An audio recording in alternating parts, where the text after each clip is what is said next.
What's up, everyone? Welcome to the 452nd episode of the Pokemon Podcast. It's super effective.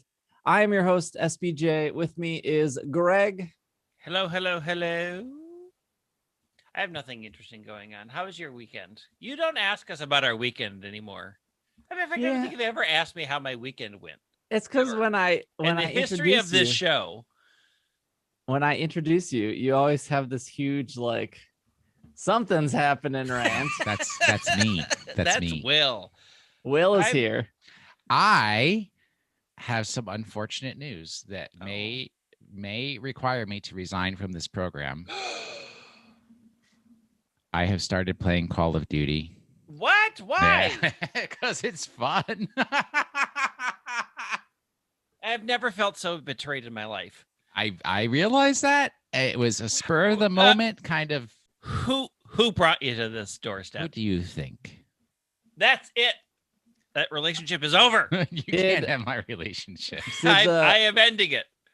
Did the Call of Duty involve a refer a friend program?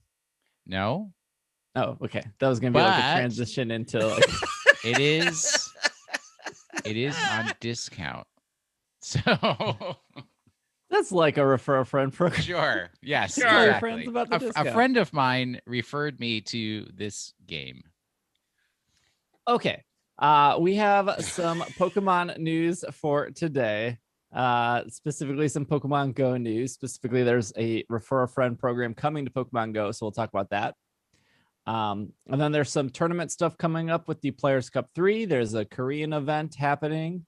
And that's kind of all we got for today. So not a terribly busy week, but hey, sometimes we take those. Sometimes it's okay. For the 25th anniversary, there's a huge gap of nothing happening. There should be something happening every week. They should be capitalizing on 25 years, pumping out the content. Get a Katy Perry song out there. They're building the suspense is what they're doing. Get a BTS song out there. You make us never forget this was 25 years. Sure. Let's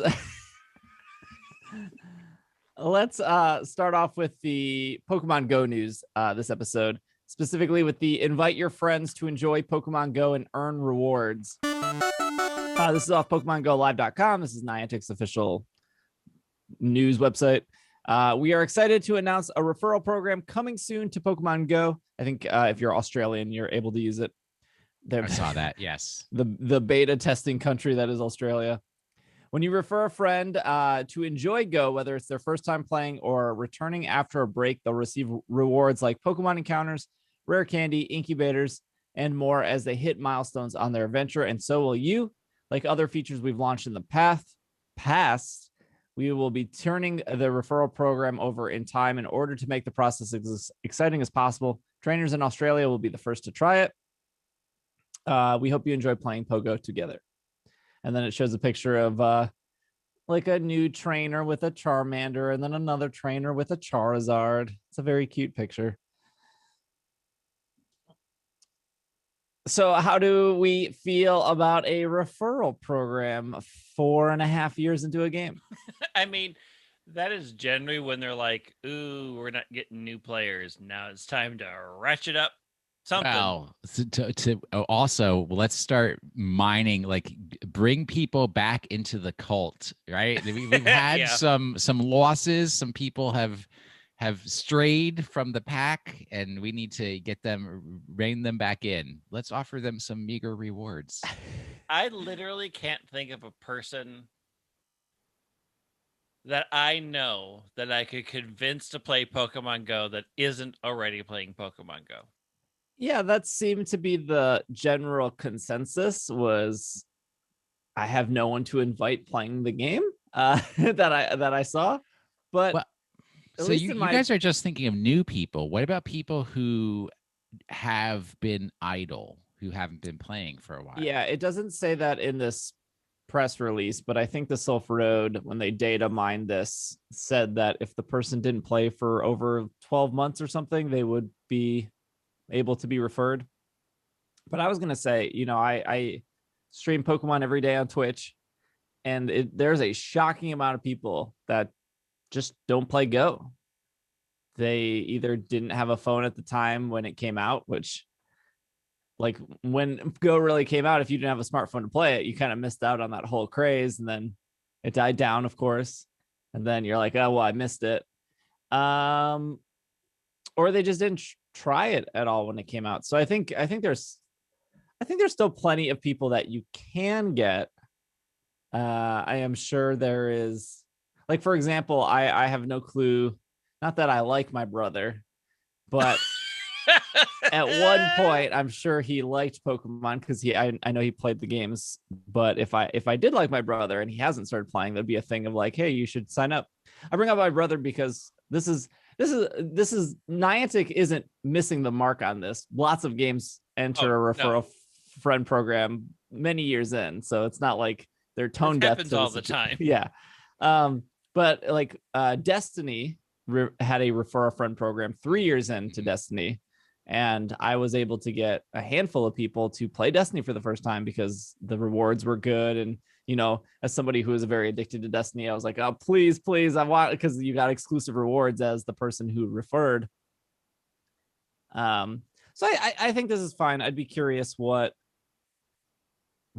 how good the rewards become after they're done beta testing in Australia. Yeah, I will say that in classic Niantic / Pokemon Go fashion, their timing on this is completely off. Because literally, I could have referred your wife and gotten a bunch of prizes because she hasn't touched Pokemon Go in forever, except for the Kanto tour, which happened last month. And wrecked all these people who are like, I haven't touched Go in years, but man, I can 151 it and get back in.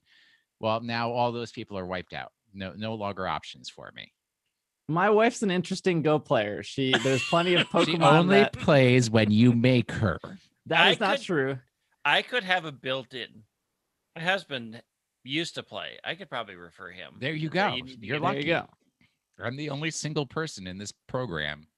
No, see, Irene will open Go. She'll play Go. She'll catch certain Pokemon. If it's like an Oshawott, a Baneri, she's all about catching those or tapping on those. But if it's like a Barboach, even if she doesn't have it for the Dex, she's like, I'm not catching that. I have no, like. I mean, selective. She makes choices. Yeah. Yeah. Speaking of making choices, Tynamo, Mega Manectric, and Therian Form Thundurus are coming in the first ever electric. How is this the first ever electric type themed event?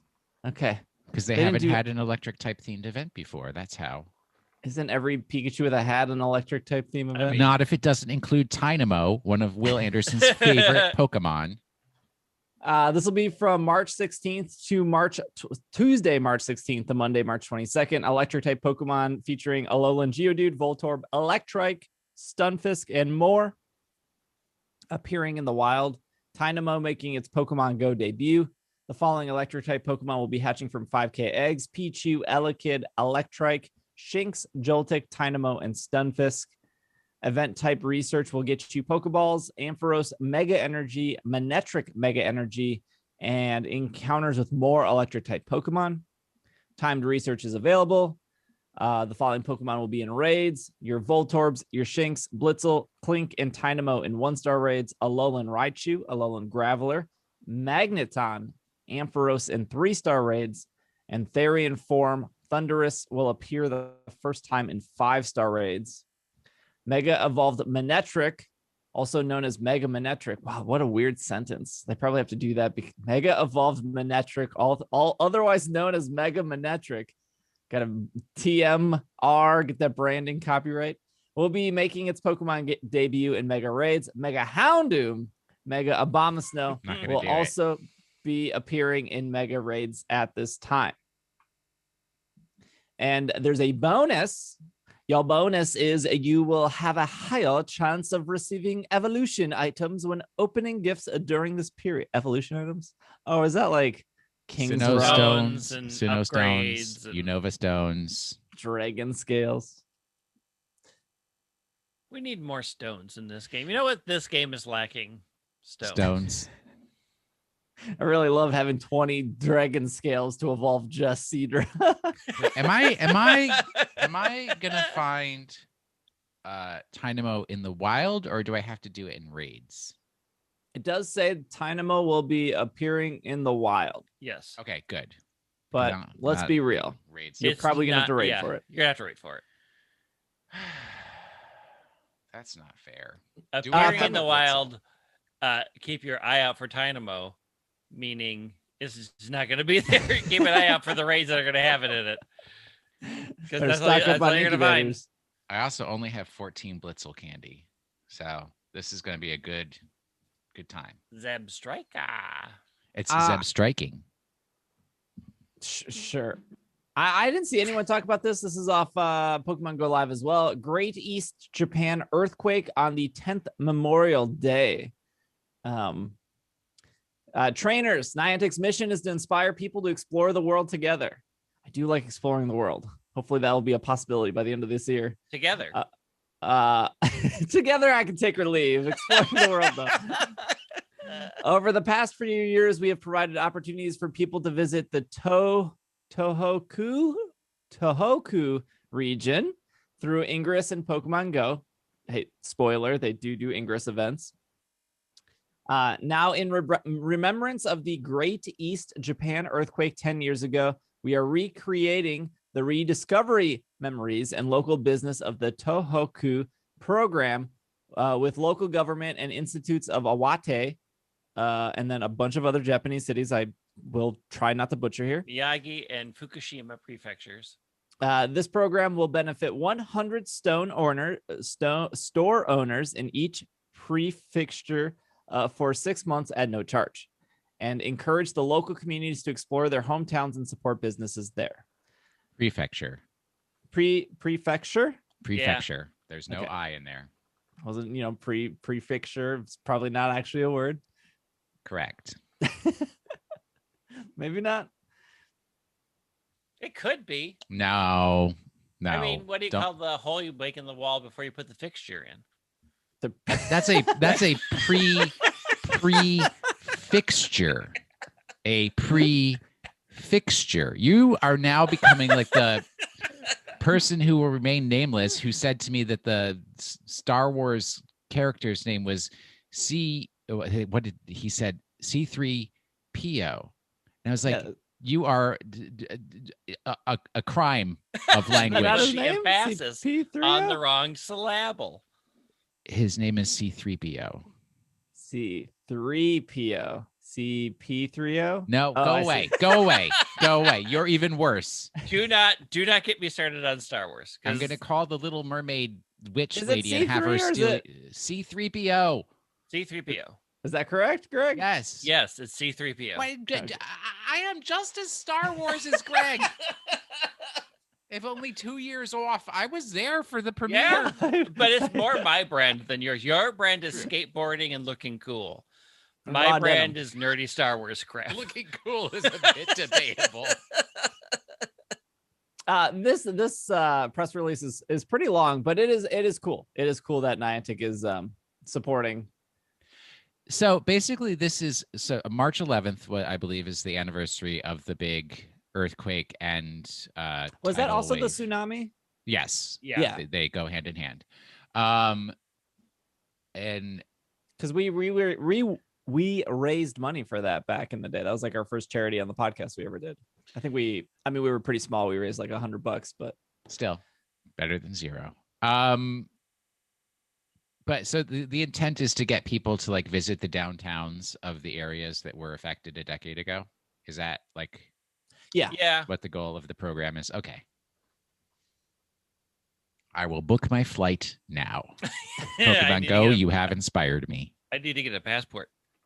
Oh, dagnabbit. Yeah, it's my been application's still sitting there on the floor. I know. I have the one that lets me get into Mexico and Canada. That's part of my new driver's license, but I don't think that's going to get Minnesota thing. We don't have that on the East Coast. Don't tell them about it. Final bit of Pokemon Go news here is Pokemon Go now shows possible content of its loot box style eggs. I think this is also, did this go live for everyone? I remember it was like a slow rollout. I know Australia got it first. Of course they did. I haven't looked. So if I look at my egg, it's supposed to tell me what could be in there? You know, what? I hatch eggs every day. What are you talking about? This is get around I think gambling. If you tap on, mine's not live yet. I got nothing for my eggs here. You mean I actually have to like pay attention to what's going on in the game? No, you don't have to. So when you tap on an egg, it says clicking on an egg. Tap on an egg, it will show the table of contents, which differ between egg types and regularly change as the game cycles through specific Pokemon. How likely you are in the position of 5 rarities, level 1, by having 1 egg symbol appears to be the most common, and then 5 being the most rare. We'll have, so if a Pokemon has 5 eggs, that means it's the most rare. No probability listed. No suggestions on how much rarer one is, but you at least see what could possibly be in the egg. So in the example here, it has 1 egg is a Geodude, and then the 2 eggs, so these are slightly more rare than Geodude, would be Meowth, Stunfisk, Sandshrew, Diglett, the other Meowth, Grimer, Farfetch, and then Ponyta, and then a Alolan Vulpix would be more rare than that. And so one's Meowth and the other Meowth. One is Alolan Vulpix. Okay. And then Galarian and Zigzagoon is 4 out of 5, which means it's more rare than those. And then the rarest one here, what is in this picture? What is it? 5 out of 5 would be the Galarian Darumaka, which is the ice type one. We have to talk about this. So I have. Yeah, I don't have this at all in my game. I don't have it, but I do have a Galarian Darumaka. Hold on. I have 6 eggs that are from Minnesota that when I click on them, don't have it. I have 1 7K egg that I got from a gift in New York. And it's probably your newer eggs have it. And that one has it. No, it can't be because I got this New York egg is older. Oh. Yeah, because I haven't hatched an egg in like the last week. Yeah, I have a March 8th, 2021 from Royal Palm Beach. Wow, that sounds like a fancy place. Royal Palm Beach, Florida, and it doesn't have it. No, but this one is from March, and the other ones are from February. So isn't it amazing place names? I have one from Royal Palm Beach, Florida. And I'm like, wow, what an incredibly fancy, incredible place that must be. And then the next one right next to it is from South Elgin, Illinois. And that just sounds like where the sewage treatment plant is. I mean, Elgin is not a great area. I have one from Canada. That has to be fancy. It's probably a Stantler, right? Yeah. Yeah. I got a bunch of But do you have any eggs? So it must be March eggs that are showing them and not. That one from Royal Palm Beach is from March. So yeah, they said March eggs. March. But it doesn't have it. That's what I'm saying. Oh, I see what you're saying. But mine does. Weird. Niantic tweeted on March 11th saying trainers were excited to share that we're testing where a limited number of trainers will be able to see Pokemon hatch in their inventory. Trainers will be able to test by tapping on an egg to see the list of possible Pokemon and rarity. Please note, this will not show if Pokemon may be shiny. I like how they had to include that. I'm sure people were asking. Yeah, this is fine. There's like this Pokemon Go is like the last Pokemon mobile game to reveal odds, because Pokemon Duel had odds and Pokemon Masters has, like, you can tap on it, you can see Leon as a 1%, or Elisa or Eliza is like a 2%. So Pokemon Masters is very forward about the odds, but Pokemon Masters is also a loot based game. Yeah.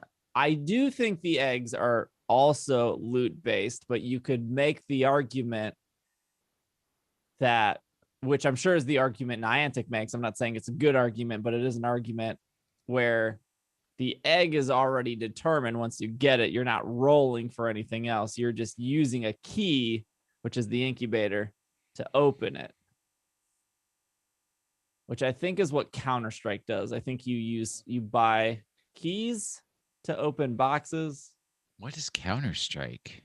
Yeah, it's like the Call of Duty, but for good people. Oh, so I'm a bad people now? I don't know. I I've already never said played it at the start of the show. It's not. It's like it's no Valorant. I mean, that's a real week, but sure.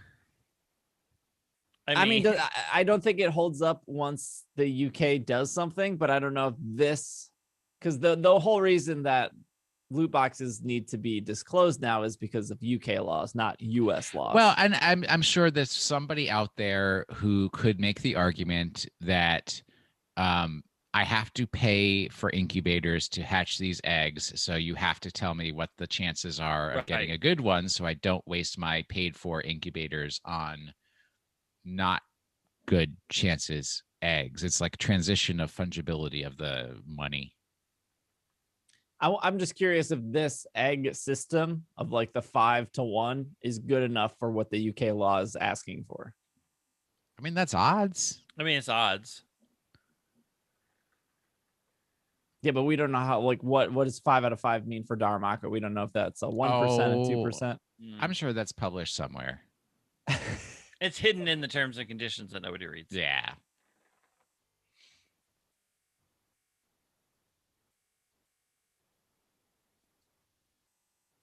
Okay.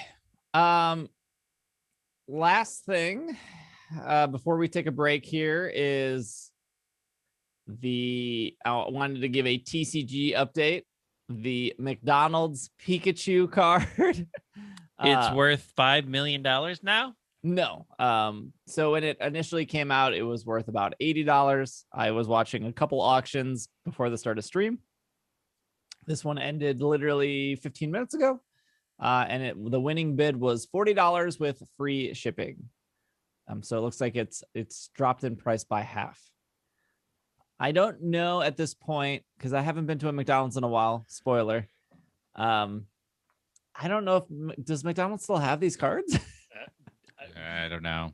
You're literally asking the wrong person. Yeah, I don't know if now, supplies are limited. Yeah, I mean, once they run out, they run out. But I'm curious if, because they were restricting, you must buy a Happy Meal to get a card. Well, depending on your McDonald's, because every McDonald's is different. I wonder if that kept more in stock, and if now they're at a point where they just don't care anymore of like, okay, we don't have scalpers driving up every day. So if you want some Happy Meals, here's some Happy Meals.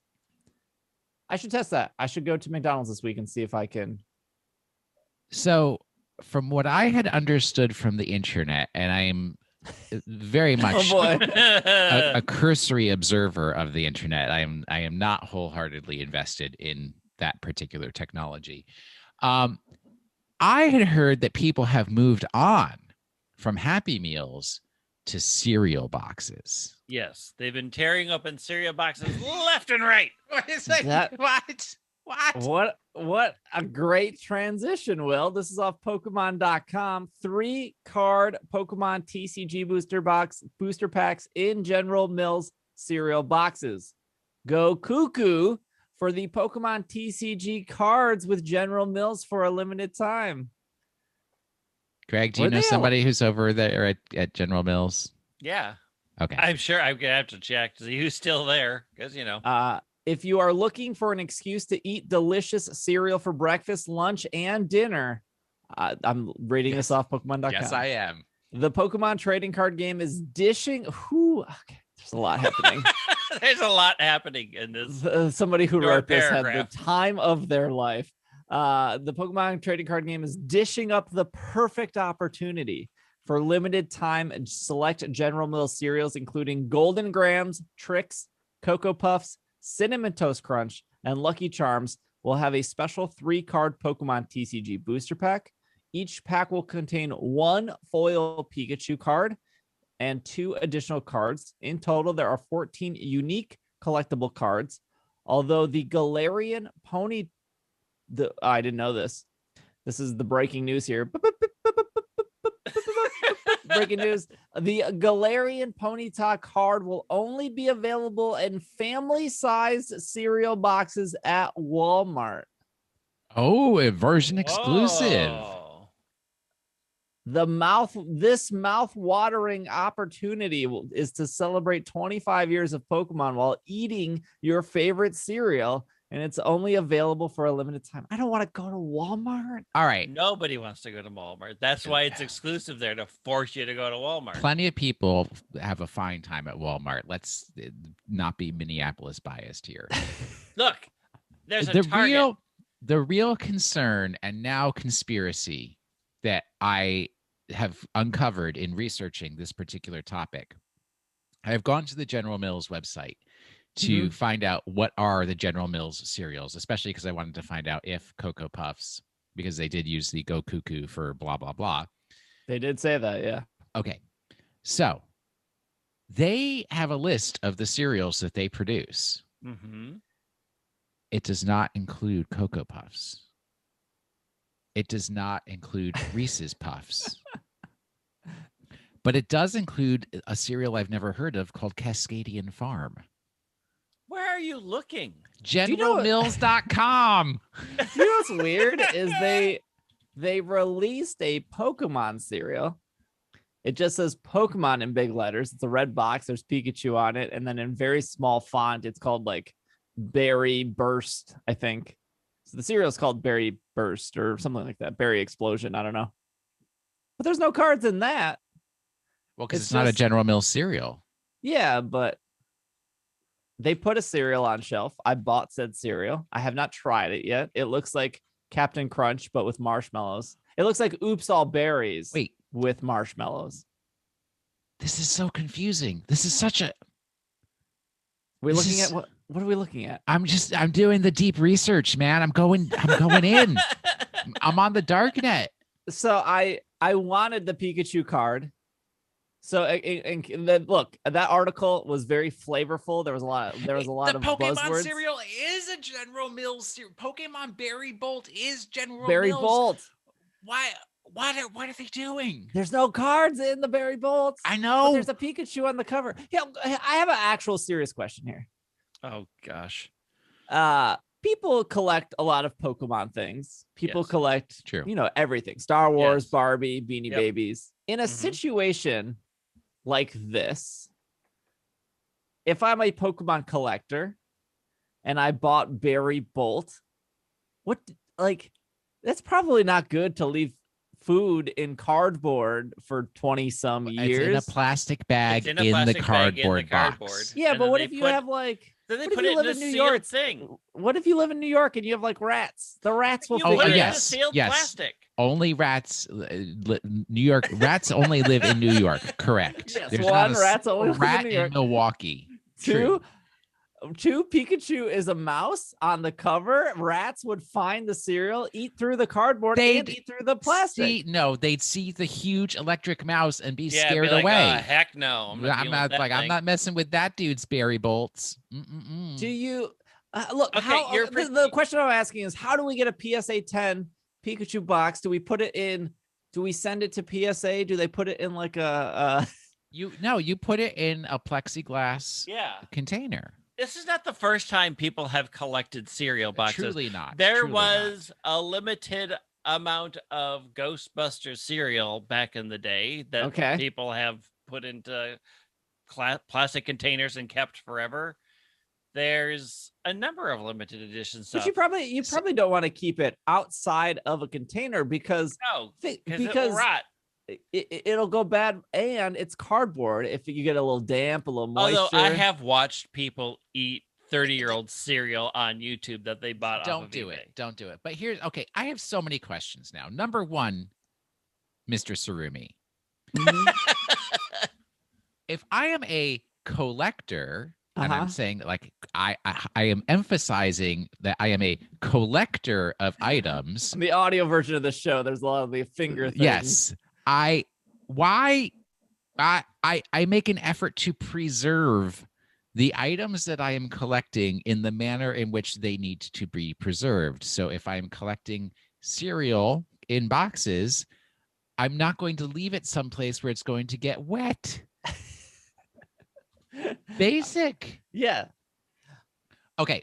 this is another question I have here, because you're just not understanding the concept of like.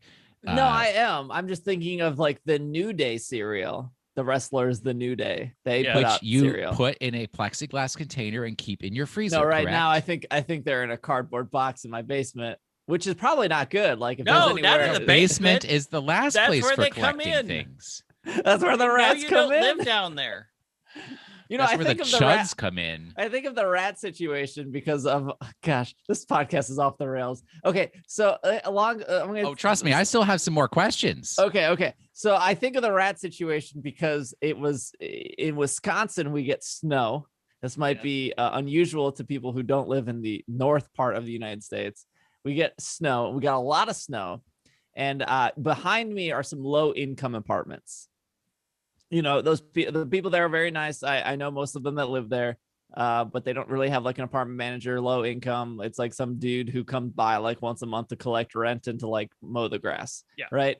So during the winter, the guy who's supposed to look after this property, he like brought his truck through to plow the alley and to plow the parking lot, but he didn't shovel out the garbage cans. So when the garbage men would come once a week, because there was not an easy way to get to the garbage bins, they didn't pick up the garbage. And this happened for 5 weeks in a row of not picking up garbage. And then eventually, about a week and a half ago, Wisconsin got up to 50 degrees for like 3 days in a row. So he didn't have to shovel because the snow melted. And then you saw the glorious leftovers of what was happened, and then the garbage bin eventually picked up the garbage. But once it got super nice out and all the snow went away, and when you pull out of the alley at 2 a.m., you go, oh, there's a lot of rats over there. Oh, they just came on vacation from New York. Yeah, they were like, finally, it's Yeah. our time. Yeah, Well, yeah. I'm surprised the raccoons didn't go first. I think the rats at this point are bigger than the raccoons. Nah, they work together. True. They sort through the things. Yeah. Okay. I have put in chat the Amazon.com listing for a cereal box container that I you might can buy put this. your cereal You box need it. in. You need it. $32. You also For a thing that will pay for your children's college? I want it's worth it. I'm looking at the cereal box holder, sports memorabilia display case. I would like a box, or plexiglass glass box, whatever. That is like perfect fit. That is very satisfying. You don't want any like wobble. Like when you're collecting like a Nintendo 64 game, you would want that plastic to like fit perfectly over it. You don't want it to there shake. are multiple options listed up at the top. Okay, I once chose again, one. In your curatorship of your fine collection, Yeah. where spend the $5 on the do not touch sign so people aren't picking things up, shaking them, and causing them to wobble. The other dilemma is, do I really care about collecting cereal? Are you a collector or are you a collector? Back to the cereal. Are you in the collecting life or are you a poser? Well, and there's also the set of people who collect Pokemon items and the set of people who collect cereals, and this is where they intersect. But I have to get back to this. Greg. Yes. You have a sibling. I do. You existed in the 70s, much like I did. Yep. So for the youth of our nation, it's Greg and Will education time. Mm-hmm. There have been, I would say, 3 phases of prizes is the word we will use. Prizes in cereal. Mm-hmm. So, Greg, in the 70s, the prize used to actually be in the cereal. The prize could choke you. Yes. But it was something plastic that was in the box of cereal. That was usually at the bottom of the actual packet of cereal. And not necessarily in its own plastic. Yes. True. Policy. What was the policy in your home? In my home, the policy was the child whose bowl of cereal the prize fell into is the one who got the prize. I don't know that we had an official policy that I can remember. I think it was just a free-form fight. We used to beat on each other, and I almost always lost. But But usually it was something that my brother didn't want. So I almost always got it. There you go. Second phase of prizes in cereal history. They stopped putting the prizes in the boxes of cereal because too many people choked on them. You had to send in, cut off the top of the cereal box, send it in. 5 to 6 weeks later, you'd get something in the mail. This was the true end of prizes. Yeah, that in was the cereal. worst. We are now to modern times because supposedly Steve obtained Pokemon cards in a box of cereal. I bought the tricks. That's all they had at Target. They didn't have the Golden Grams. They didn't have. Well, I gotta go back to this article. Mr. Sarumi, tricks are for kids. Point of order, Mr. Sarumi. Tricks are for children, and you are not, according to your driver's license, a child. Explain yourself. Tricks are for kids. How you are taking cereal from these poor children. I have taken the McDonald's cereal that cards is from these specifically kids. designed cereal. for only kids' nutritional requirements. They have Golden Grams, Tricks, Cocoa Puffs, Cinnamon Toast Crunch, and Lucky Charms. Well, I probably would have got the Cinnamon Toast Crunch. No. Really? Golden Grams and Cinnamon Toast Crunch are bad cereals. They are bad. Okay, all right. Okay, we need to rate the these only cereals. two that are good. Wait. Before answer me this question. How were the cards deployed in the box of cereal? Were they floating I haven't amongst... opened it yet. I haven't opened it yet. Oh, you're waiting for an unboxing video. Nice. Schrodinger's cereal. Dang. I think in the 90s they started putting them outside of the cereal, but still in the box. Outside of the cereal, the plastic, but in between the cardboard. Yeah. Less of a choking hazard. I think so. Which is how people are ripping open boxes in the actual stores and going in and taking the cards out and still leaving a product that you could technically buy. Horrible. But nobody's going to touch that box because we don't know if you injected acid into the plastic through a syringe and are ready to kill us all. If Tylenol taught us one thing, now that these shows are on YouTube, I think of certain words you say, and then I think, oh, we're instantly getting demonetized. Oh, you said the word syringe. Oh, it's done for now. No, I just say that because YouTube's really good at picking up words in videos. Like their algorithm is very good. Anyways, beep this, YouTube. We have Golden Grams, Tricks, Cocoa Puffs, Cinnamon Toast Crunch, Lucky Charms. Lucky Charms at the bottom of the list. What? What? No. Lucky Cinnamon Charms Toast Crunch is like, I could have had cinnamon toast. I could have made the toast to put the butter and the cinnamon. It would have been delicious. A little bit of sugar. Okay, the official ruling is Tricks, Lucky Charms, Cocoa Puffs, Golden Grams, Cinnamon Toast Crunch. What? Golden Grams are so bottom of the list. It was official. Ooh, they do not taste like graham crackers. They don't taste like anything. Golden Grams. It's supposed to be like honey on graham crackers, and it's not. It's just bad. There's not a picture here on Pokemon.com. But it is still slightly better than Cinnamon Toast Crunch, which is horrific. Is this like a early 80s things? Did you guys have like childhood horror of Cinnamon Toast Crunch? That's it tastes bad. It tastes bad. It tastes like cinnamon flavored cardboard.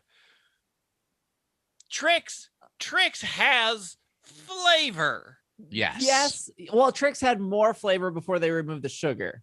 Why would you everything had more flavor before they removed but the then sugar. Once again, you can go back to what we used to do in the 70s, which was like, it didn't matter how much the sugar the cereal came with, you put a spoonful of sugar on top of your cereal. Mary Poppins told me to do mixed it in because the milk was obviously too not sugar.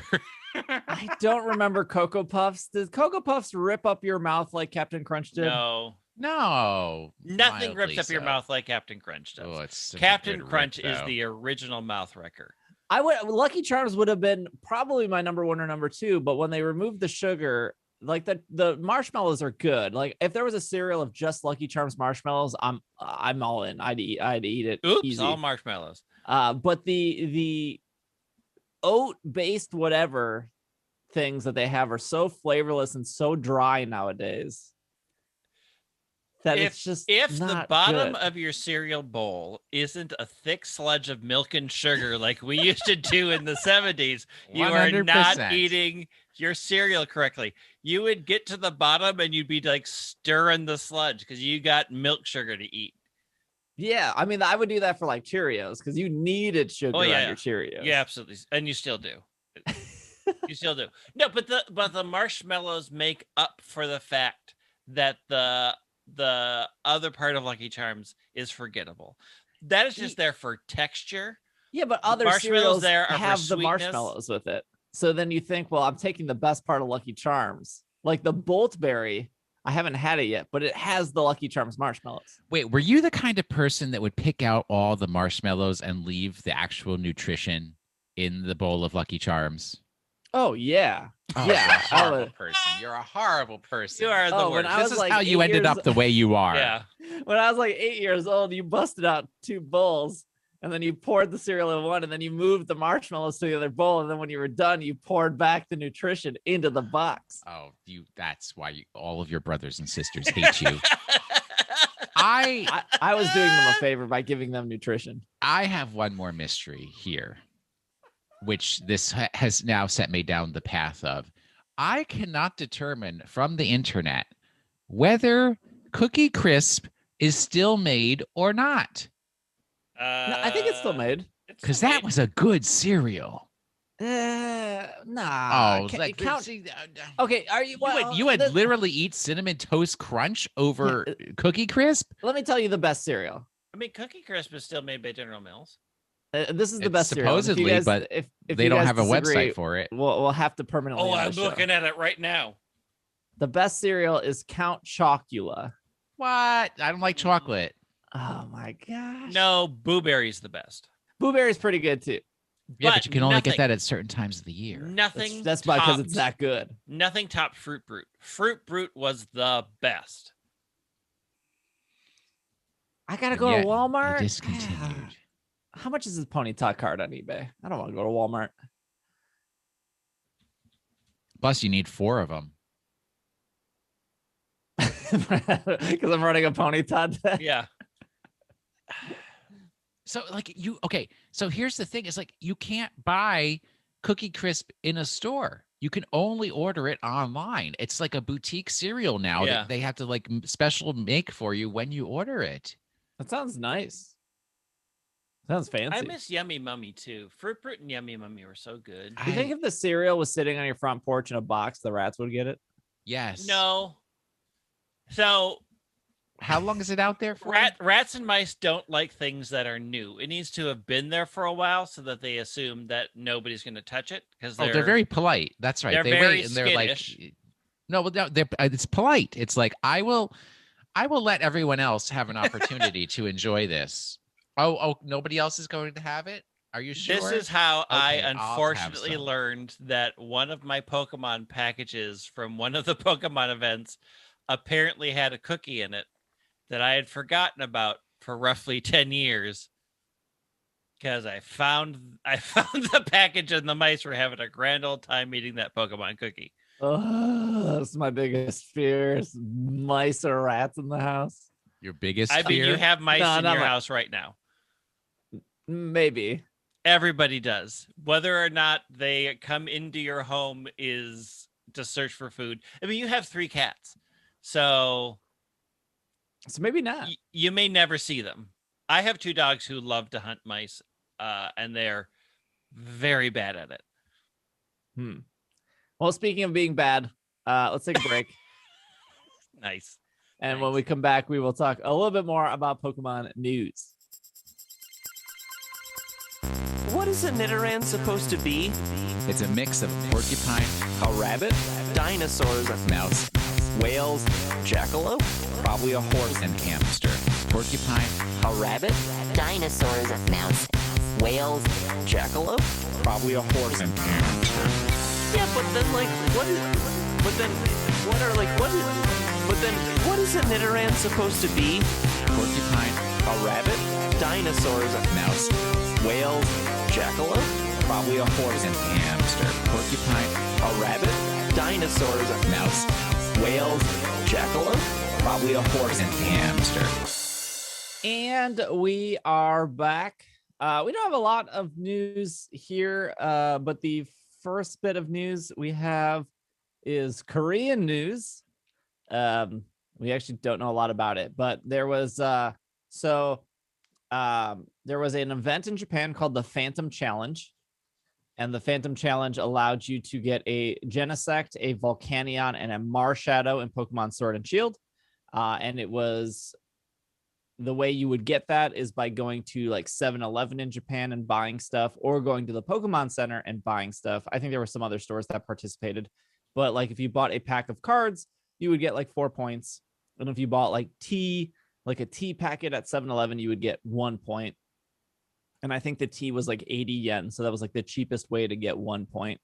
And then you would go to this website on pokemon.co.jp and you would redeem the points. And then the points would give you Genesect, Volcanion, Marshadow. There was Master Ball. It would give you Safari Ball, Sports Ball, other Apricorn balls, Dynite Ore, Armorite Ore. I made a whole YouTube video about it on how you can make an account, redeem the points. I also suggested a couple of eBay sellers you could go to, because of course, if you didn't have a friend in Japan that was sending you codes, there was some stuff you could import to get the codes as well. Like you could import Shiny Star V, and Shiny Star V packs would have the codes, so you could get both cards and codes. Anyways, that video is on YouTube. The Phantom Challenge in Japan goes until April 30th, so you still have time if you want to get those Pokemon. But the Phantom Challenge is coming to Korea now. They said coming soon, so there's not an actual start date, but it is the same Genesect, Volcanion, Marshadow. I don't know if this Phantom Challenge event will come to the United States. If it does, it would probably not be go to 7-Eleven and buy something for points. We've never really had that sort of system. But at least the Marshadow and the Volcanion are pretty sought after Pokemon. Genesect, not so much, because Genesect was in Pokemon Go for a very long time. It came back quite frequently. You can catch as many Genesect as you want for a low price of $1 a raid pass, and then you could transfer those into your Pokemon home. But Volcanion and Marshadow, not so much. But whenever, I would expect maybe this coming week or next week, they'll reveal more details for the Korean event. Also, I just didn't know that PokemonKorea.co.kr is just a whole website. They got their own Pokemon Center. They got like... Why wouldn't it be? Yeah, I guess, I just don't really think of it. They're up to date with Pokemon news. They got the TCG Pokemon Go cross news on their website. They got the Zarude movie. They're doing their own thing. Do they have a release date for the Zarude movie in Korea? No, they don't. Not that I know of it. Well, I mean, also, I'm not very good at reading Korean. I tried to learn. They just, on the website, it just says 2021. So that's this year. It would be this year. Still don't know when we're getting the Zarude movie. Technically, they have about 9.5 months left. Some other news off Pokemon Center is that they released it's already sold out. They released a $250 Charizard figure. It's Charizard Rising Flames figure by First 4 Figures. It was a pre-order. It is a very big statue. It looks like you need 2 hands to hold it. And I believe, so it's coming in November. You pre-ordered it on the website. It's 12 inches tall. It has an 8.5-inch base. It will light up by and be powered by USB. There's a little button to light it up. It's made by the company who makes it is First 4 Figures. I don't know what else they make. Never heard of them before. But this was not what was that Skyla statue was like, what, 130? And it didn't sell out that quick. I don't think it sold out at all. Because Skyla is not Charizard. Yeah, I mean, that's really where the conversation was leaning. I mean, as much as there are vocal people that dislike Charizard, there are way too many people that love Charizard that just, they don't care. Wow, this statue is not good. No. And you know what's funny is like I'm sure it's sold out with a bunch of people who are going to put it on eBay and they don't understand the rule of like real collectibles that people go wild for are usually the ones that are easily portable, not something that weighs 10 pounds and you'd have to hold in two hands. Yeah, I guess like skateboards did pretty well resale wise. Once again, very lightweight, easy to carry around. You think You Also- don't even have to weighs carry less? it. You can ride it around. Proves you're a shredder.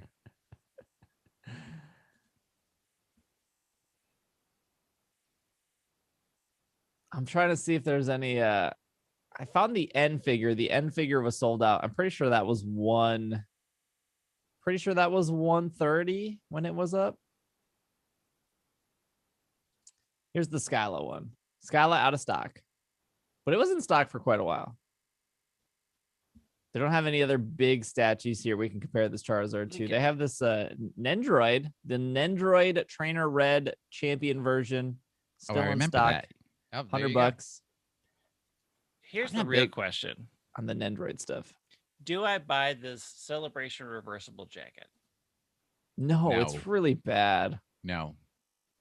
If there's anything from the Celebration stuff that's like decent, it's that Power A case for $20. It's under new releases. It's like right next to the Charizard. That jacket is awful. Are you kidding me, Greg? It's that jacket that would go like when you Oh, walk. I love those. Though. Yeah. That's called a windbreaker, sir. Yeah. Yeah, you don't want that. I mean, here's the thing. I say this knowing that you can wear windbreakers for exactly 1 week out of the year. In Minnesota, it is an event-only situation. No, this is way too flashy. Yeah. You Yeah, you would should've got would that literally denim wear jacket. it on like the I would wear it on community days. You know I but would. you would also only ever wear it where it's like the black side with the little Pikachu 2.5 on the breastplate. Nah. You would never wear the silver and black with the huge Pikachu You tail. clearly don't. You clearly don't know how I wear things. Eh. I You don't gotta- know. When I say you, I mean me. Yeah, I would wear the shiny awful side. you got to get the Pokemon Celebration gray fitted tank top so you can show your guns. Ooh, I do like tank tops. My guns have been suffering lately. My guns are terrible right now. Oh, I don't like the thing on the front though. It's the Pikachu face. Yeah, it's too big. It's too bad. I mean, I like this model though. It's too big. Too big of a design, honestly. Yeah, I couldn't wear that at the gym. That's gonna. There are too many questions that are coming out of that. The smaller one, people can look at it and just sort of nod while they're flexing in the mirror, and you can nod back. Okay, here's the next question. Do we buy the Pokemon Celebration Express Electric Model Train? It's No. a Lionel train, though. No. I mean, Lionel trains are normally $300, $400. Yeah, because they are quality. No, I feel like in order to own a train like that, I need a living room so big, or when you walk into somebody's house and they just have a bunch of empty space because it's like the foyer, and then they have like this grand staircase going up, and then you can see just like all my the, house. Yeah, I the understand. fancy rooms and stuff. Mhm. I need a space like that. No, what you need is a house with a mostly finished basement, and you take one of those rooms, and that is your Pokemon collectible room. You have the train in the center, you have your cereal boxes on one walls, you have your plushies on the others, and when you bring somebody down and you have the door shut, you say, "Are you ready to see something special?" And then you throw open the door, and they faint from excitement. Yes, That is from how you do it. excitement. I think maybe train collectors are worse than Pokemon collectors. They got to pay like $150 for like a little model tree to sit next to their train. I mean, it depends on how you define worse than. Yeah. But I think it's a way more expensive hobby. Oh, it's a way more expensive hobby, for Like sure. hands down, like people who collect model trains, they're Their But wallets are crying. they are building entire models of their hometowns piece by piece. They are taking pictures of you at night so they can model your likeness in the city. They are the most committed of all collectors, and that doesn't come cheap. Yeah, that's probably true. Did you buy the Appleton plush yet? No, it sold out instantly. Unless it's back in stock. It's out of stock. Oh, okay. You got me excited for a minute. I was like, I'll buy it right now on air if it's in stock.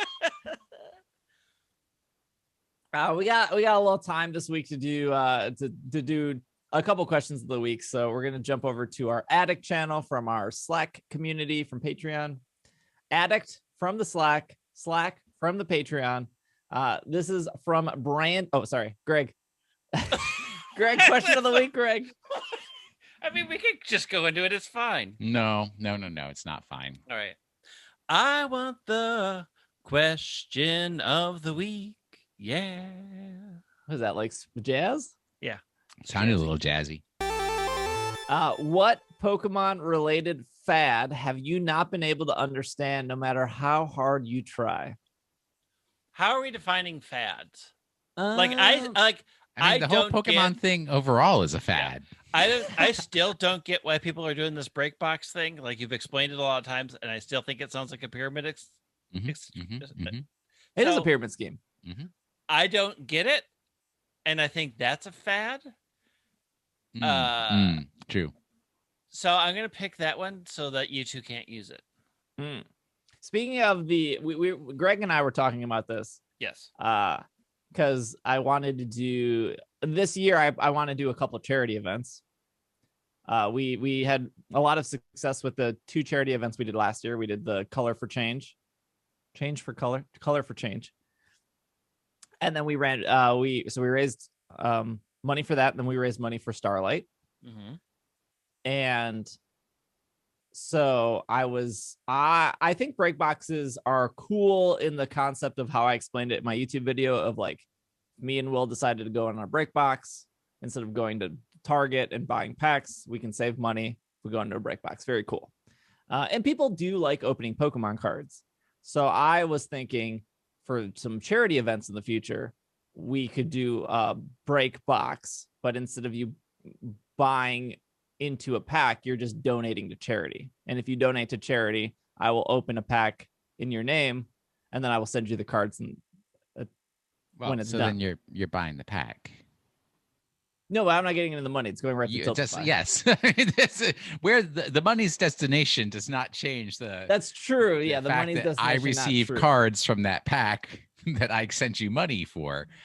Also, reminder that we are 1 year out from the 10-year anniversary of your original Pokemon art show. It hasn't been 10 years. That was 2012, dude. Oh, next year will be 10 years. Yeah. That's what I said. We're 1 year out from the 10-year anniversary. It's time to start planning now. So literally it's not what you're not making those last-minute phone calls to me of, can you call the guy who manages this building because he won't give me the key to get in? And I'm like, all right, we'll put on Will Anderson business voice. I wouldn't want people to donate to charity just to get one booster pack, though. I would want people to donate to charity because they're donating to charity. Well, yes, that's how it works. I mean, but they're donating to charity. People donate to charity to get all sorts of things. Anyways, that's like a tried and true fundraising thing. Yes. Oh, yeah. No, I'm saying I wouldn't want people to be like, $20 for a pack of cards. You're ripping people off. It's like no. You're once again, it's the Pokemon Go thing. It applies in all different areas. They're donating to charity so that they can be part of the experience of you opening the break box. Yeah, but you could argue that you're giving a YouTuber $500 to be part of an experience. I could argue a lot of things, buddy. You could argue that, but I mean, so I think that it's different. So there's something different when the person's like, I'm just buying it for myself and you can be a part of this. Then I'm running something for charity, and as part of this charity event, we're doing something unusual. That is a very different, not selfish sort of, I'm making you pay for my content to make it a good break. Like, it's like somebody who would shave their head for like $5,000 of charity. Yeah. Like it costs nothing to shave your head. Right. It's certainly well aware of that. I mean, I will never do that. I don't quote me on that.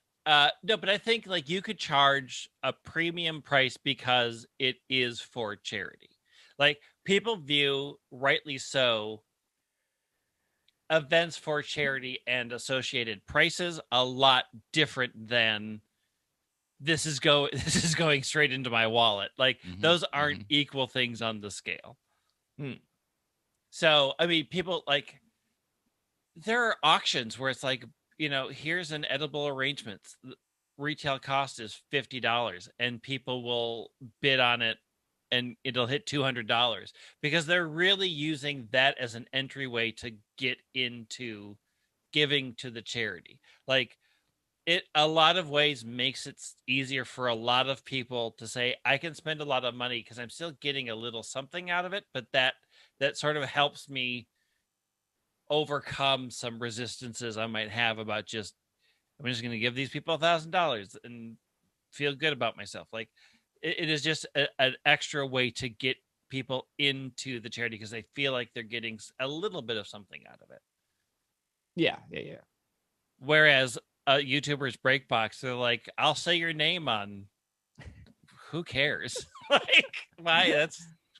I'm paying you $1,000 to say my name. No, thank you. Hey, I can go on Cameo and have somebody very famous do it for a lot cheaper. The fad I don't really understand. No, I do understand it though, but I also don't. What is it? There are fan-made Pokemon games that are super difficult. Oh, yeah. And I have just never seen Pokemon as like a hard game.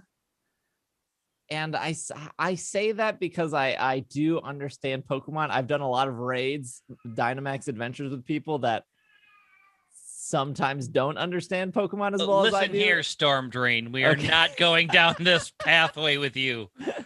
Okay. But I just like if I'm looking for a hard game, why would I want to my thought process is if I'm looking for a hard game, why would I want to play a fan-made game that is hard when there are just hard games out there that exist? There are varying quality of fan-made games, and I have played a couple.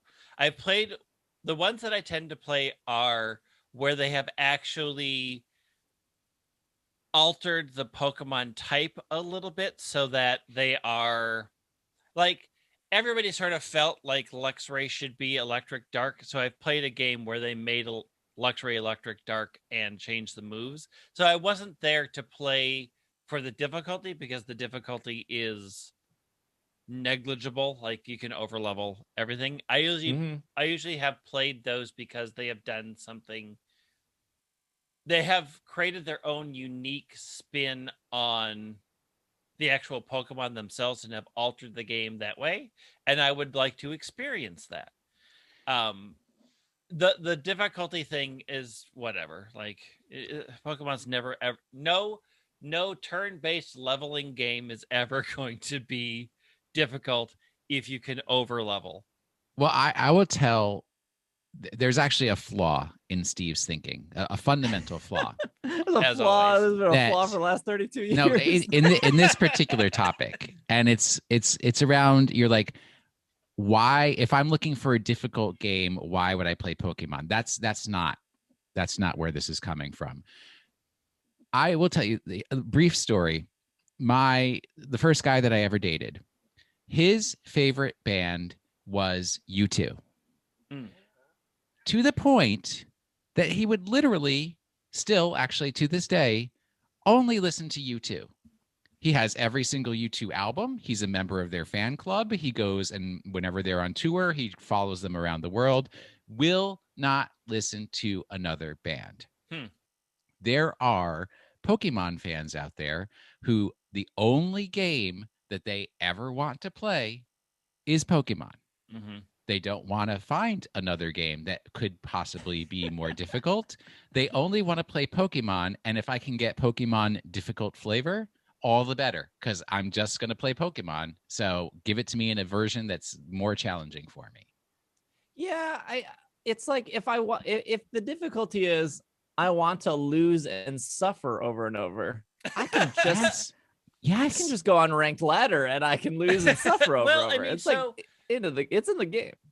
I mean, there is a different thing. There is in certain fan games. You know, I have watched many a YouTuber do Let's Play and randomizers. There is something about a game that you know very, very well. And I watch a friend of the show, Vince. I watch Vince do randomizers for Vince's favorite game. And there's something exciting about not knowing what's going to happen in a game that you know very, very well. So there is something exciting about randomizers or a person that has changed the nature or aspects of the parts of the game, because there is a sense of I'm going to get a bunch of surprises out of a thing that I already know really well and love, and there's a lot of excitement there. It's also why I like a lot of remakes, because sometimes they will sneak things in there that are like, oh, they changed this or they did this a little bit different, and those sort of surprises are very exciting to me as well. I think there's a lot of that in those fan-made games that are very appealing. There's just I do see an appeal to, I can't remember that game that Vince plays, but I've seen like Majora's Mask randomizers where they're built in a way where you can still beat it, but you might do dungeons in a different order, you might get things in a different order. And if you really like that game, I guess I see that appeal. But for me, there's just so many video games out there, and I'm sure people listening to the show, they probably have like 40 games in their Steam list that they bought on sale that they never played. No, I just keep buying BioShock over and over and over. The game is Time Spinner. Time Spinner is the game. Time Spinners. I've never played it. I've watched it a lot at this point. Like if I had unlimited free time, I feel like I would just want to play other games and get that. Like this is the first time in a really long time where I have sat down and played a different JRPG. I bought Bravely Default 2 and I've been playing through it. And the last RPG I played was Persona 5, which was, gosh, what was that, 3 years ago now? So it's very rare that I've played a different RPG that isn't Pokemon, and I play a lot of Pokemon, obviously. Play it every day on stream. But when I play those games, I just think of how dramatically different they are for Pokemon, and I see that more as a plus than going like, oh, I just changed Luxray to Dark type. Isn't this game zany now? It's like, no, not really. Like, yeah, but I mean, this is the same phenomenon. I have at least 7 streaming services that I pay for, and what am I watching again? I've restarted Legend of Korra, because there is something, even though I could watch anything else, I know for a fact that I like this thing. I don't know that I'm investing time and effort and money into something that I don't like. And that's always sort of the risk of going with something new is sometimes you don't want new. Sometimes you want comfort and have it changed a little bit. That's fair. Sometimes you want the special edition of Star Wars instead of the original version of Star Wars. Sometimes... What? No. Nobody ever wants that. Stop with your controversial opinions. Sometimes you want the prequels and not the original trilogy. They exist in the same time, and I don't think it's a fair criticism to say, oh, just play a different game if you want harder, because the impulse to play something that is very comforting and something you know well, but have it seem like a fresh new experience is something we do in a lot of other multimedia, and we don't rag on people for like, oh, you've watched Parks and Recs for the 15th time in a row. We don't look at them and say, why don't you watch The Office? No, there are plenty of people that do that. I mean, there are, but they're jerks. I mean, I do that to my Twitch channel all the time. They're like, "Hey, Steve, why don't you watch all these animes?" Why? Well, I've only seen like 3 animes. Why would I watch anything? Is it going to be better than Full Metal Alchemist Brotherhood? Yes, some Probably of them not. are. No, some of them are better than Some of them are I mean, better Full than Metal that. Alchemist Brotherhood does set a high bar, but It it is is a very not good the one. highest of bars. It is not. It's a pretty high bar in this house. But I mean, so if they released yet another Full Metal Alchemist that was 90% the same story, because they did this, Yes. that is like releasing a fan game of Pokemon.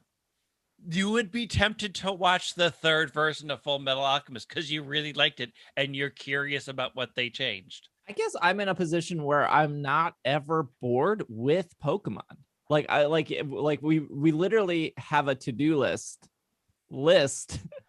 I'm not ever bored with Pokemon either, but sometimes I'm like, I'm making room on my list to have this experience to see if I like it. Yeah. I just like, I have my Ribbon Quest. I have a Nuzlocke. I am trying to complete the Pokedex in Black 2, White 2. Oh, There's good luck like with that. Open How shiny. many years have you been trying to complete that? Oh gosh, it's been like 2 years. Like I have so many things to do in Pokemon that I can't fathom trying to do a fan-made game. And a part of that, and I'm well aware, part of that is like that's not why I come to Pokemon. Right. Like I can't. I feel good playing through Fire Red, Leaf Green because I can move those Pokemon up. Throughout all the games. I mean, one of your main reasons is for collecting. Yes. Like for me, one of my main reasons is for story. So if I can get a story set in a region that I like that feels new or has been changed, that is a draw to me.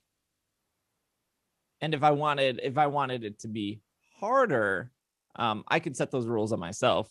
And people do. That's why Nuzlocke exists. Yeah. Mm-hmm. And I've gotten better at the game just because of learning how to competitive battle. And I can't take that knowledge of I have a Dialga that is now electric fairy because that just throws it all off. That doesn't like teach me anything.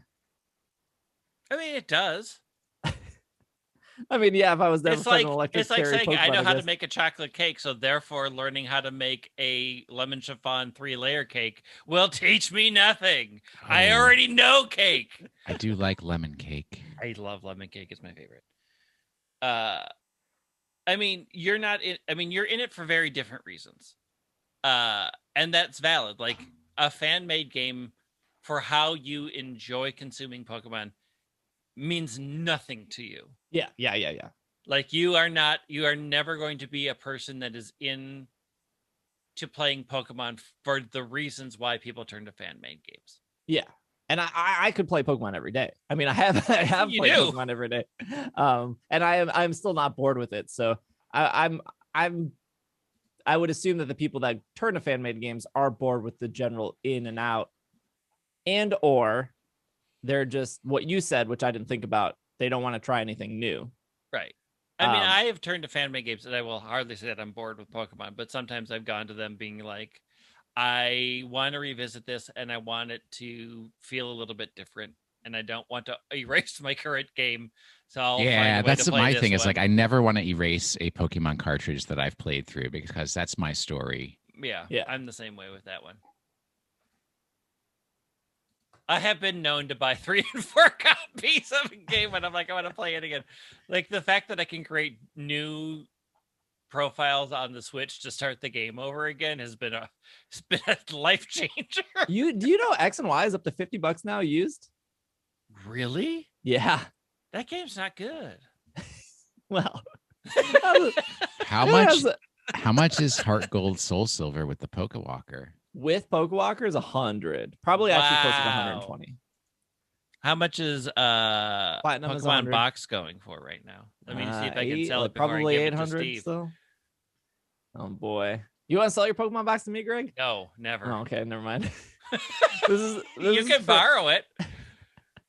This is from Casey with understanding that people enjoy playing differently. I didn't mean to line up these two questions. Yeah, you did.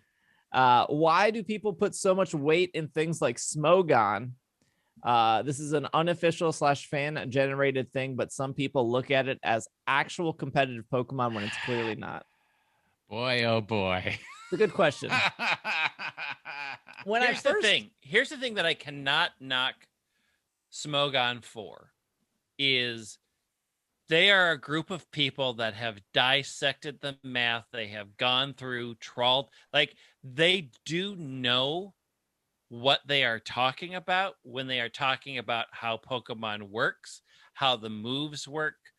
Like, if nothing else, their level of knowledge is very high. And when you have a high knowledge about something, people do look at you like an expert on that thing. So you may not like what Smogon does for rule sets. They focus on a very unique aspect of the game. They have focused on what they think better balances the game and makes the game more fun based off of how their users play it. But there is still a benefit from going to a group of people who are very, very knowledgeable in certain aspects of the game and learning from them. So by that fact alone, Smogon carries weight because they have a history of being able to do really in-depth analysis and show you the math of how they got there. That has an important place, and you can choose to follow them or not, but they are experts. I would say my way of saying pretty much the same thing that Greg said with a slightly different spin is the goal of Smogon and the Smogon tiers is to create a competitive Pokemon environment where there is management of the metagame so that there actually is balance in the way that the game is played, so you don't end up like in standard VGC where the top 10 teams were pretty much all the same Pokemon, same stats, same everything, maybe with one or two Pokemon I used to have this feeling, but I disagree. Okay, but no. So I would say that is the intent of Smogon. The problem that comes out of it are the number of people who then take that to mean that Smogon tiers are real Pokemon battling. Because I have literally been at Pokemon, like competitive VGC events where I have had teams and somebody said, well, that's not allowed. And I said, if it wasn't allowed, then the rules that we downloaded onto my 3DS would have stopped me from doing this. Mm-hmm. You just don't understand that Smogon is not VGC. Right. And VGC is its own environment.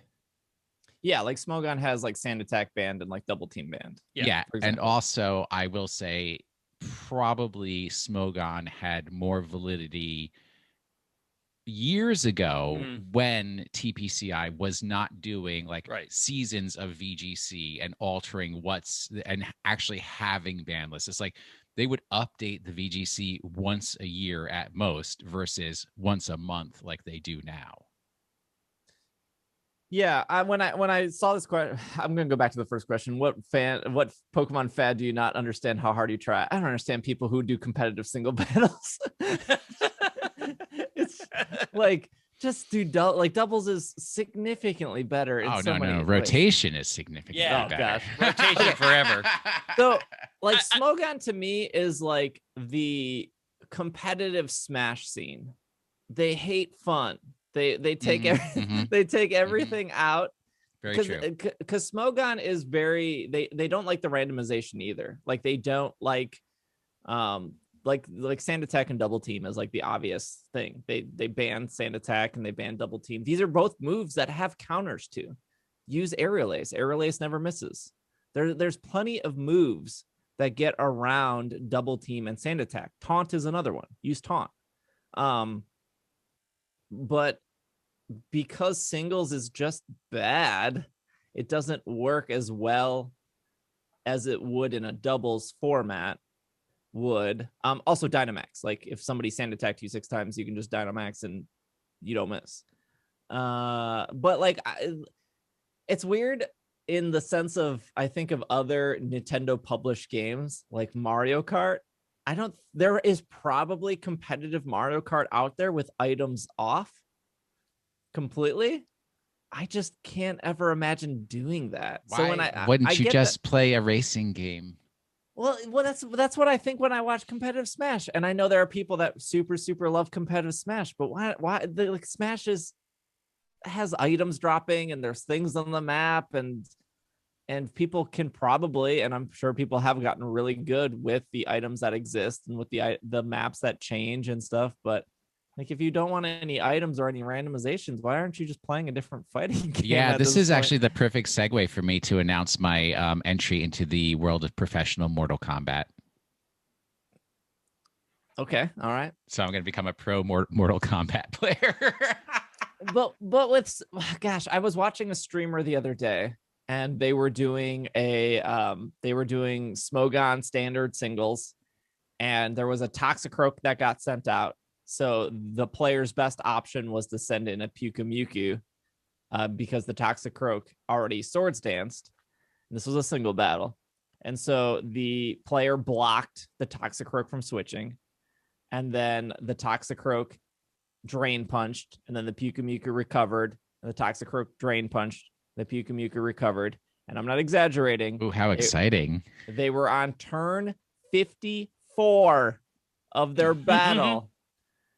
Before one of because the Pyukumuku couldn't switch out because the Toxicroak did 3 swords dances, which is max its physical attack, and the Toxicroak couldn't switch because it was blocked, and the Pyukumuku couldn't do any damage because Toxicroak's dry skin ability didn't let Pyukumuku do any damage. So it was literally drain punch, recover, drain punch, recover until both Pokemon ran out of PP.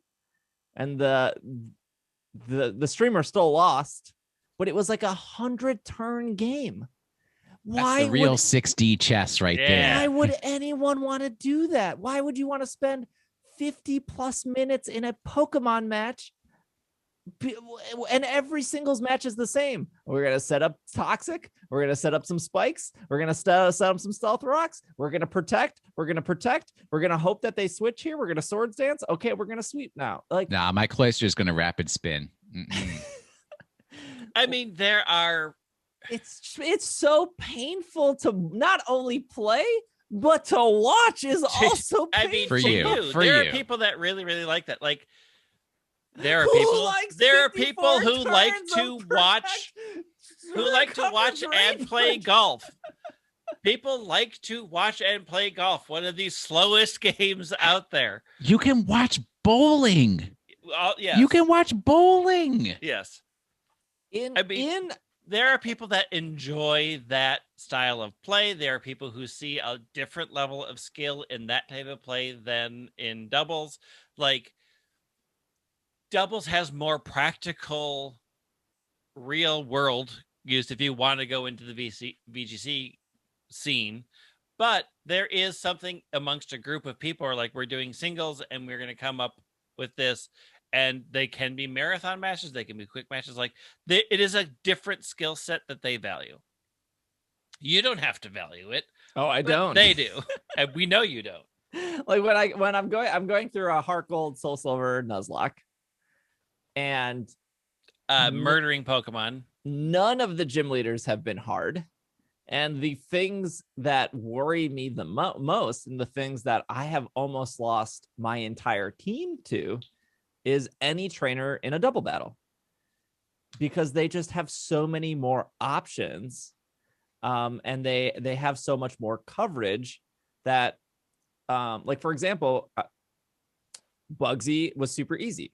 I just used Harden like 4 times in a row on a Geodude, and then I just rock throw it after I was done setting up. Like, Bugsy couldn't touch me. Whitney was also super easy. Literally the same strategy. Just Harden like twice.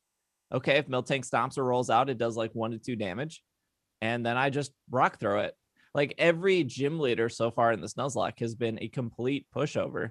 And there was one trainer in Heart Gold, Soul Silver in particular, like, I was over leveled. I was 32 when I got to him. Both his Pokemon were 25. He had an Electabuzz and he had a Magmar. And between those two Pokemon, he could one-shot anything if I did a bad switch or if I didn't like target or prioritize. And if he would have knocked out one or two Pokemon, he would have knocked out my whole team. Like, I just think double battles are significantly more interesting and significantly more challenging than the single format offers. But I get why Pokemon does single format, because it is very easy on a player to understand this is a fire Pokemon. I have a grass Pokemon. I will switch to a water Pokemon. It is a lot harder to comprehend. They have a fire and an electric. If I switch out a water Pokemon, I can do the fire, but the electric can get me. If I switch in a grass Pokemon, well, that's just a bad switch in and all of the. You need a rock ground. Yeah, you need a rock ground. But what about triple battles, though? Remember that's where the real magic is. That's the real. Will, what is our Pokemon of the week? Well, last week's Pokemon of the week, we were doing easy. So I listed off that it's part of a family that includes a whole bunch of different types, but not all of the types. And it required you to be in a specific location for evolution. And then also mentioned that in one episode of the cartoon, Cynthia used one to freeze some river water because Meloetta was sick and she needed a little ice pack. I remember this. It needed an ice pack, and then Oshawott fell in love with Meloetta. That's a great episode. And the only place that you'd ever be able to find one of these in the wild to catch it was in Galar. And also they have switched, and somebody debated with me over whether you use a held item, but I believe that's the official term for items that Pokemon can hold, even if they can also just be applied to evolve that Pokemon, although maybe evolution item. I don't know. Either way, you can have a Pokemon hold this particular item. You don't have to use it to evolve them. So that's why I consider it a held item. But either way, you no longer need to be in a specific location. You just apply this item and the Pokemon evolves. It's Chatot. Chatot does not evolve. Or yes, no. Not with that attitude. The Not Diamond yet. Pearl remix, it's evolving into Dynamax Mega Chat. wow. Gigantamax Chatot. Scream chat. It's Glaceon. Easy mode. It was Glaceon. You are correct. I officially hate its shiny? shuffle icon. Aw. Do you know? Look, I've made it through the whole episode without saying anything bad about Heart Gold Soul Silver. I need to say something bad about Heart Gold Soul Silver. I mean, it's a bad game, so cannot get a Glaceon. You cannot get a Leafeon. You cannot get a Magnezone. You can't get anything in these games without trading to Diamond and Pearl. Correct. Yep. So even though the game restricts you from getting Gen 2 Pokemon until you beat the game, there are a few, right? You can get like Spinarak and Ladybug and Heracross and stuff, but like you want like a Houndour, you gotta wait till the end of the game. Even the Pokemon you can catch, like Magnemite or Eevee, you can't get any of the new Pokemon. I guess I'm just gonna beat the entire Elite Four with a Magneton because I mean, bring back National Dex. there's nowhere in the game to evolve it. True. It's I didn't even think about it. It's just No Ice Rock. No Moss Stone. But I will say, getting rid of the Icy Rock and the Mossy Rock and the it's electric the Ice Rock. Thank you, not the Icy Rock. Sorry. Rock. I think Ice Stone. I think that was a good thing in Galar. Yeah. But I mean, they got rid of the. I mean, not everywhere had a location, right? Or this is the first one where the location finally. No, Galar is the first place where Glaceon exists that did not have a location. Except for Heart Gold and Soul Silver. So this is what I'm worried about for the remake. If you want to go and get a Glaceon, a Pokemon introduced in Gen 4, you don't get it until like the 7th gym. Like you can't. No, I transferred in from Pokemon Home. Oh, okay. Yeah. It was the same for Gen 5. If you wanted a Glaceon, you had to wait till you got to the Snowy Mountain or whatever, which I don't think you could access the whole thing until after the Elite Four because the rock was blocked. I don't know. No, he moved down like Fridays. You had to wait till like a Friday. Yeah. It was like after the 6th gym, but you had to wait till Friday for him to move so you can walk to it. And then in Gen 7, you couldn't get a Glaceon until literally the cave before the Elite Four. So are they going to keep the Galar thing? This is why I get mad at remakes. This is why I don't like Omega Ruby Alpha Sapphire, because they went back on the HM thing, where I would probably have loved Omega Ruby Alpha Sapphire. If they got no, you would. What do you mean they went back on the HM? There were HMs in X and Y. There were, but not as like they really, really died down the amount Okay. you used. And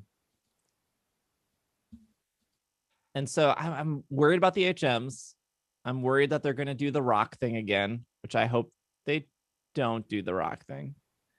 I mean, they're going to do the rock thing again. Yeah, they're probably going to do the rock thing. I mean, just dash those hopes now. No, I disagree. It's going to be one of the many conveniences that will be added in. I'm not even a Glaceon fan, but if somebody really likes Glaceon, it would be nice if they could play through the game with Glaceon. Oh, it's like every other, honestly, and I would like to see this changed for Espeon, Umbreon, and Sylveon. It's like every other evolution uses a rock. Let's have them all just use rocks. Mm-hmm. Stop with this foolishness. Shiny Stone for Espeon, Dusk Stone for Umbreon, or Dawn Stone for Espeon. Yeah, whatever. Stone. I mean, we got a lot of rocks in this game. Literally a lot of none of rocks. it matters. They could just get all the pick rocks. a rock. They could be like, give it an Oranberry. It's going to evolve into Sylveon. Okay, cool. Everyone, whatever. Doesn't matter. The rock stuff is not great. True. I don't know. I mean, it also depends on if they change the map at all, like what becomes available when. Like, it's who knows. We will see when we get there, but I guarantee you that most likely they are keeping the rock stuff. And probably the AHM stuff. Yeah. What's also stinky is like those only work for the EVs. They have no other purpose. No, well, the magnetic field that's not for like does not do anything Pokemon. for EVs. I'm talking about the Ice Stone and the Moss Stone. Yeah. Did it not work for Frostlass? Nope. No, not nope. for Frostlass. Look, No. I've done my research. I was annoyed. The Inkay stuff still makes sense. Like you can still everything so far in Nintendo consoles have had some gyroscope. Yeah, that thing. What other Pokemon is a pain to evolve? Trade Pokemon still are fine because like the trade stuff is still Pancham fine. is a bit of a pain because you have to remember you have to have a dark type. Nah, Pancham.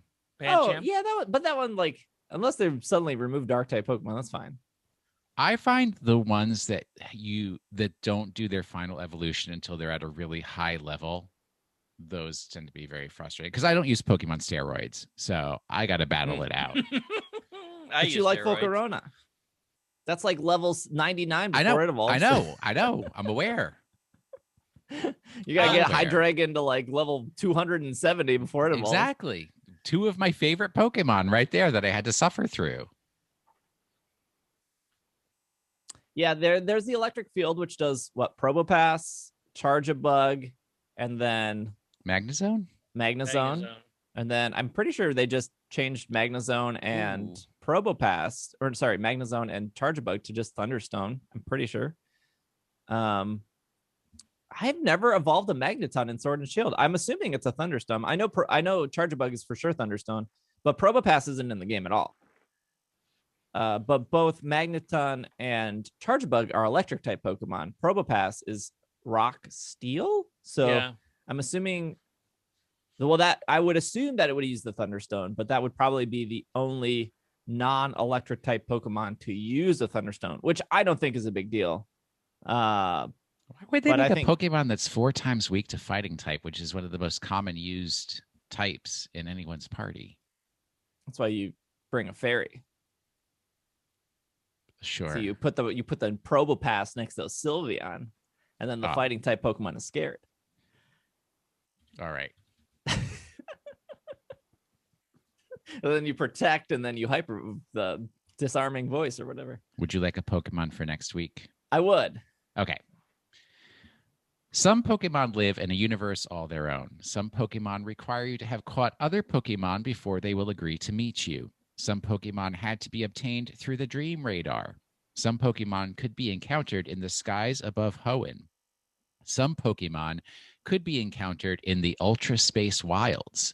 Some Pokemon can now be encountered on a Dynamax adventure. Some Pokemon are sometimes immune to normal fighting and ground. Sometimes they are not. Some Pokemon make use of a mostly light-colored, mottled with black and brown globular item that might be given to you apocryphally by the Striaton City gym leaders' alternate forms to swap their attack and defense-based stats. What just happened? You want me to Starts read with that a last sentence C, again? No, you need to post it. Ends with an OT. Yes, Chatot requires that. Yes. No, they got to re-listen to that part if they want to re-listen to it. Okay. This is a podcast. You can hit the back 45 seconds. 15 seconds. 15 Like seconds. I You haven't hit the listened to 15 this seconds 3 podcast in times. a year and a half. Damn. All right. Well, we will be back next week. Thank you for listening. Thank you for making it to the end. If you're watching the YouTube version, feel free to let us know which cereal you would have bought for the Cinnamon Crow Toast Crunch, Lucky Charms, Cocoa Puffs, Tricks, or what was the last one? Golden Grahams. Golden Grahams. No one's picking that one. Oh.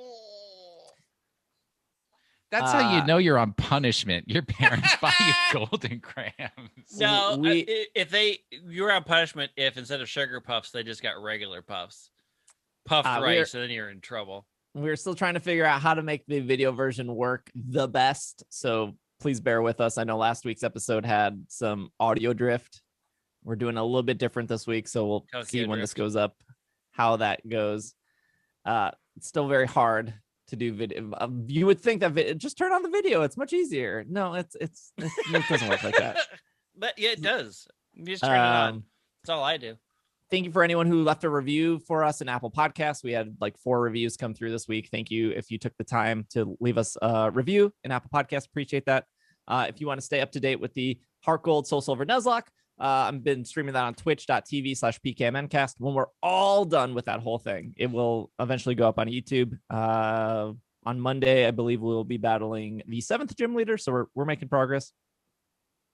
And then if you want to follow on Twitter, TikTok, Instagram, YouTube, all that stuff at PKMNcast. If you want to support on Patreon, patreon.com/PKMNcast.